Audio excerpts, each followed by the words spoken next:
Here in the Valley, the cultural frame of mind is deafness is a disability. We look at it as something that we want to fix. Really, I mean, we have so many, such a lack of resources. We don't have enough we don't have enough advocates. We don't have enough people who help. We don't look at it for all that it has to offer. For example, deaf culture, that deaf people have a history, a set of values. They are a sociocultural minority. ASL is a language. They don't look at it from that perspective. Still, it's an ongoing struggle here in the Valley because we don't have access to communication. For deaf and hard of hearing, we have very little of that.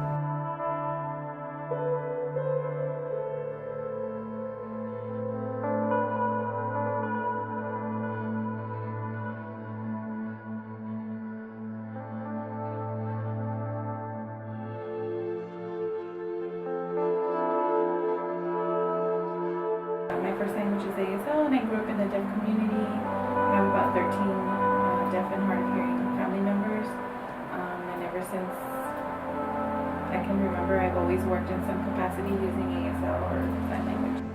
Yes, my name is Jessie, Jesse, Mendez, Mendez. This is my sign name. My responsibilities as a president for the ASL Club, it's keep the morale, keep the group enthusiastic, be like a role leader and kind of like a mediator, and I rather be kind of sort of in the back trying to see what else we can do to help, and if they need help with events or they need find something, that they need to bring something for the event or whatever, then I would do that, and just keep that open communication with all the group members. Provide feedback as much as possible to help the club improving, and continue with that excitement in the club, and just try to keep the club alive. Make the attending clubs more fun, more entertaining, more enjoyable, and I don't want to see it as a burden or extra work, but I want to see it as an opportunity to learn more, so that you can learn more ASL, so that people can, so you can meet more people, network here. And here on campus, most out in the community, we have some events who we can meet some deaf out there, and maybe this could provide you an opportunity to, have the same kind of interests or same hobbies and meet with them. Maybe you have the same background as those people out there. So, you'll have a big surprise if you, meet with a deaf person out in the community. You'll see how many comparisons you have. That's why I'm a teacher here. So I get to have my ASL 1 and 2 students learning to shift that perspective from more of like the medical model to where they're disabled. We need to help them with implants and all this other stuff.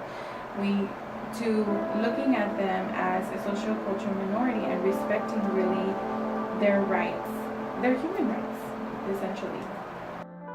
The Mexican culture, for example, we can see the deaf, they're like, just stay home, and they're kind of isolated from community. I'll take care, just stay home and take care of your parents, of your brothers and sisters. And I really wanted to be independent. So I wanted, to do that. But another frustration, another barrier was businesses. There's a lot of people who don't have patience, who prefer to ride back and forth, and we don't have many services for them. It's an ongoing struggle here in the Valley because we don't have access to communication. For deaf and hard of hearing, we have very little of that. My eventual goal is to have a bachelor's degree, more than that really. Okay, I'll tell you the whole vision. Okay, this is the vision right here. So there's what myself and Dr. Sullivan, who is hard of hearing and he knows some sign, is an associate dean of ours at this college. We both talk about a deaf tree. Our vision is to have ASL be the root of that tree, we need to set up a strong minor, and then this minor will grow into a bachelor's in ASL interpreting, eventually a bachelor's in deaf education, and a bachelor's in rehabilitation services, deaf concentration. All of that, and then we might have some limbs here and there where we have speech therapists, the ComD program, having minors in a minor in ASL. We have the Spanish translation department. They have a bachelor's degree. Maybe they can have a minor in ASL where we have the need for trilingual interpreters. The limit of the growth is like unbelievable. Even fields like nursing, fields like any kind of social services, if they would have a minor in ASL, think about where they're going to go. I mean, ASL, you can apply it to any field, any position that you get.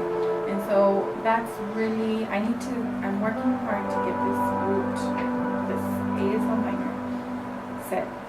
From there, I'm going to go to the bachelor's in interpreting and then rehabilitation services because we have a strong rehab program. And then from there, deaf ed and all the others that I'm talking about. So that's the overall goal. Allowing those people to come here and take that major or pick up that degree, that would be awesome. You know, it's great. It's also great for the person who maybe one day will see something that happens, like an emergency or something, and we'll be able to interpret to that person, you know, who feels qualified, until a qualified interpreter comes to the scene, you know.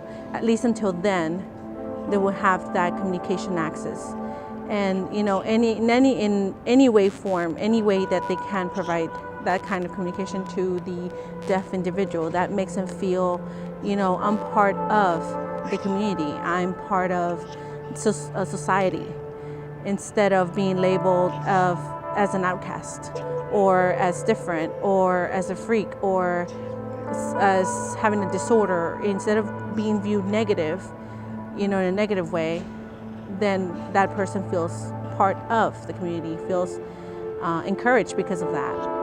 And bringing that understanding here in the Valley, like helping people learn more about that here at the university, is just such a wonderful thing. I think I'm doing what I can and the best that I can. I don't have any regrets, but I have been pushing through and making the right moves to get some changes happening. And now that I see that there's a little bit of hope, I'm sticking with this.